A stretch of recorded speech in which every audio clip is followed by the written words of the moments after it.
champion in the building, huh? Exactly. MLS Cup champion coach just strolling through. Just walking in, super cash. Looking sharp, casual. So his face says, "Told you so." You know what I mean? I love it. I absolutely love it. Ladies and gentlemen, the coach of the world champion MLS Cup winning LA Galaxy, Greg Vanney, everybody. Thank you for having me. Absolutely. I love how you added the world champion part. I know. I mean, in America, you win the champion, there's the world attached to it. Noah Lyles is going to get quite frustrated with everything. Talk about this season just a little bit, especially coming from last season where, there was a lot of questions as to some of the tactics and stuff, and you shut everybody up this year. Yeah. Well, I think in 23 we had a lot of challenges that were going on. We had a number of things off the field. We had a lot of injuries on the field. I think we stayed true to who it is we wanted to be. We stayed focused on the pieces that we needed to get to where we ultimately got to in 24. And then in 24, as we got the guys in with Gabriel and Joseph and, Mickey Yamane and the others that we added, it was just the group growing together and me learning a little bit about them and the best ways to be able to utilize each of those guys and put them together as a group to be successful, and then for us to grow together as a team to be able to win big matches. And we were able to get through that process. So, the good players always make the coach look good, so I give them a lot of credit. And it was a fun process, and it was exciting to be on the right end of it at the end of a season. And, sometimes it's a little bit of a take that, Yeah, told you so, right? Yeah. I told you so. But I think it was key is that just across the club we stuck to the plan, and we, even through tough times, we stayed focused and believed in what we were doing. Yeah, I also just want to send our thoughts about Yes. everything going on in Los Angeles with the fires. Hope everything is okay with not only fans and just the community and stuff, like that, players and stuff. But it is thank you. pretty devastating jarring. moment for sure. Very much so. I do want to ask about this documentary, and Because they got to film you while you're winning. Yeah. So that's kind of nice to be on to have that happy ending for the documentary. But we've been speaking to some of the players that are involved in the documentary. But as far as being a coach and that level of access, and does it feel like it's sometimes too imposing, or is it distracting and stuff like that from a coach's perspective? Well, I'll give a lot of credit to those in running the documentary and the people filming and doing the interviews. I thought they were fantastic and super professional in the way they conducted themselves around. I know, speaking as a coach, we're always, more than players, we're thinking about every detail that's going on around our environment, near the training field.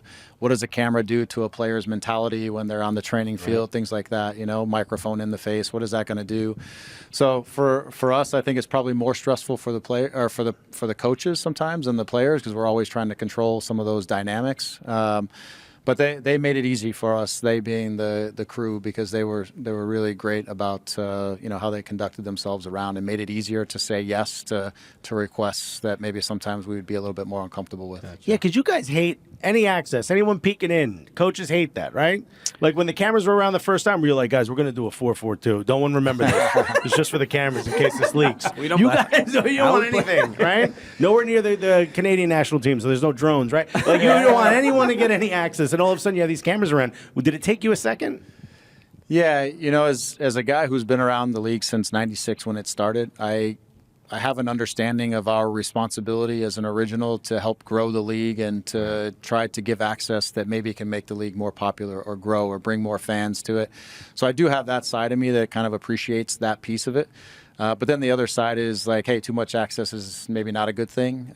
So we try to always strike a balance between our responsibility to grow the sport, to grow the league, to bring access to our fans so that they have a better understanding of what a locker room looks like or what a process to prepare for a game or win a championship look like. So we try to find that balance. It doesn't mean it's not stressful or it doesn't come with some anxiety for me sometimes, but hopefully when it comes out that people will appreciate it. Hopefully our team, people will see what that process looked like for us and maybe feel a little more connected to our group having seen all of that. Even especially the storyline, even though it ended a little sadly with Ricky Puig, it's going to be an interesting part to watch in that documentary. But that MLS Cup final, or even just the semifinal, just him playing through that Yeah, injury crazy. is, I mean, it's interesting because when Ricky first got here, obviously the expectations were really high. And on our show, which we joke around a lot, and we were sort of teasing of like his first few matches, he wasn't really getting the stats that we sort of all expected. We were waiting for the Ricky Puig call out tweet. You know what I mean? But yeah, because he keeps receipts. but for him to not only just perform in that semifinal, and then you saw the support from the rest of the team in that final. How did you feel as a coach witnessing? I think your team just kind of come together and rally around that. Yeah, I'll start back in the semifinal. As the game ended and now we win the game and we're in the final, and obviously the last 20 to 30 minutes he's playing on a torn ACL. I didn't realize it. Like, I didn't realize that he had that moment because he didn't stay down and he wasn't treated, and there wasn't that moment where sometimes as a coach when we're focusing on more big picture, I didn't catch that moment for him. And so when I went back and watched it on video and saw the things that he was able to pull off post-injury and then lead to the assist that leads to the goal that gets us to the final, it was really quite amazing just athletically what he was able to do. Then when go back to when the game ended and I went to him because he was very emotional, I didn't know what I was walking into, and then he kind of expressed to me in a way privately in that moment that I think I did my knee, and that was, I mean, I know and feel the emotion that he was going through. I was shocked as well to kind of hear that. And I think what fans will see and what people will see is the connection that even though they're professional athletes, these are real people, and we put them in a certain category or stage because they step on and they perform and they're supposed to win for us as fans. But these are, again, real people with real emotions, and he was going through it, and you're going to probably live some of that with him in that moment and see some of that. But then going into the final to continue, like our team was close. It was a group of guys who really liked each other and they cared for each other, and everybody likes Ricky as a human and as a person. That's one thing where they wanted to be successful for him, but they also knew that we were there because of his contributions to our team. I mean, he was a huge part of us being where we were.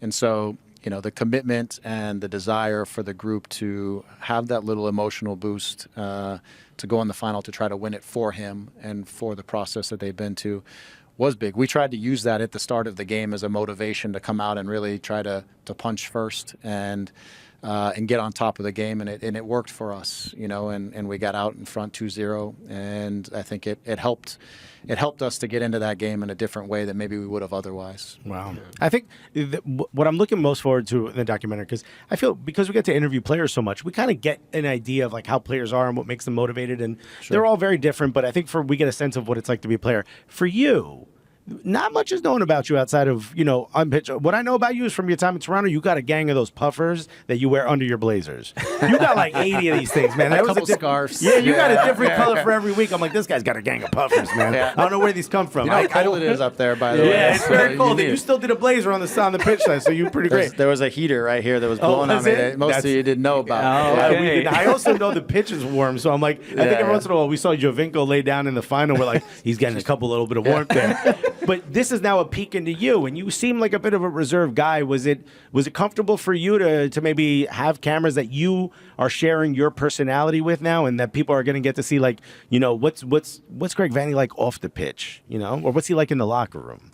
Not always. Mm-hmm. It'll be worse when I watch it back. If I do choose to watch it back, it'll be even more cringy if I watch it and have to see myself in those situations. So, yeah, I mean, look, I'm a family guy, and I love the sport, and I'm obsessed by the game and trying to be successful and working with our guys to try to achieve and help guys to achieve in the game. And those are the things that are important to me and the friends that I have around. But I don't need to be anything other than that. And so for me, it's not super comfortable. But I go back to what I said at the beginning. I understand the importance of it for the growth of our league, and that people want to see these things, and it will help us to build our sport and all those kinds of things. But outside of it, not the most comfortable thing for me, but I think it's what people want to see. All right. I feel like you're going to be America's darling, dude. I think that's see how it's about going to that. net out. Dude.